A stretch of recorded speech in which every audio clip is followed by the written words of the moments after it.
When you hear the word Neanderthal, what's the first thing that pops into your head? Probably some brutish, club-wielding caveman, right? Well, what if I told you that for decades, science has been uncovering a completely different story? Today, we're going to dig in and separate the myth from the reality of our closest extinct human relatives. All right, so first things first, let's tackle that classic image, the one that's pretty much defined Neanderthals in movies and cartoons for over 100 years. You know exactly what I'm talking about. Yeah, that's the stereotype. The hunchbacked, knuckle-dragging figure who seems more ape than human, just driven by pure instinct. And, this whole image really took off back in the early 1900s thanks to a French paleontologist named Marcelin Boulay, who painted this picture of them as these slouching, ape-like creatures. Oh, not even close. The thing is, that caricature was based on really incomplete evidence and, frankly, the biases of the time. So what does modern science actually have to say about who the Neanderthals really were? Our view of Neanderthals has been totally transformed since their fossils were first discovered. And it's a pretty fascinating story of how science corrects itself over time. I mean, just look at this journey. When they were first recognized back in 1856, people weren't even sure what they were looking at. Then came that whole brutish, dead-end caricature for most of the 20th century. Things started shifting in the 70s with the out-of-Africa theory, which gave us a new framework. But the real earthquake in our understanding, that happened in 2010, when the genetic revolution completely rewrote their story. Okay, now let's get into the good stuff. Let's look at the actual archaeological evidence that just shatters that old caricature and shows us a much, much more sophisticated and capable kind of human. So, the first myth we're going to bust, the whole small-brained brute idea, we can just flip that one right on its head. Because the notion that they were simple-minded is directly contradicted by, believe it or not, the sheer size of their skulls. And if you want to put a number on it, we're talking about an average brain volume for a male Neanderthal of around 1,640 cubic centimeters. Now get this, that's actually larger than the average for modern humans living today. And they were absolutely putting those big brains to work. I mean, they were making these incredibly sophisticated stone tools, they were organizing hunts for huge animals like mammoths, they controlled fire, they even manufactured a kind of ancient superglue, birch bark tar, to attach stone points to their spears. And on top of all that, they showed signs of symbolic behavior, like burying their dead. But maybe nothing speaks to their complexity more than the story of one individual we call Shandadar 1.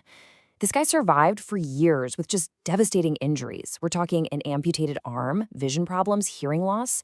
There was just no way he could have made it on his own. He had to have been cared for by his group. And that suggests empathy, a complex social structure. Basically the total opposite of that brutish stereotype. Okay, so if they were so capable, where did they all go? For the longest time, this was a massive mystery. But the answer, it turns out, was hiding in a pretty surprising place, our own DNA. And finding it was an absolute game changer. For decades, the prevailing theory was pretty simple. Modern humans, our ancestors, were just smarter and better, and we outcompeted the Neanderthals. They were basically seen as a failed branch on the family tree that just vanished. Then came the sequencing of the Neanderthal genome in 2010, which revealed a shocking truth. Modern humans and Neanderthals didn't just compete, they interbred. They had children together. And here's where it gets really personal. This means that if your genetic ancestry is from outside of sub-Saharan Africa, about 2% of your DNA comes directly from Neanderthals. And this isn't just silent junk DNA. This genetic inheritance can influence things like how our immune system responds to viruses, and even how our skin reacts to sunlight. So while any one person only has a small percentage, if you could gather up all the different bits of Neanderthal DNA found in every living human today, you could piece together about 20% of their original genome. Their genetic legacy is very much alive, scattered within us. This genetic connection paints a much more complicated picture of what happened to them. Their disappearance as a distinct group wasn't a simple case of one-for-one replacement.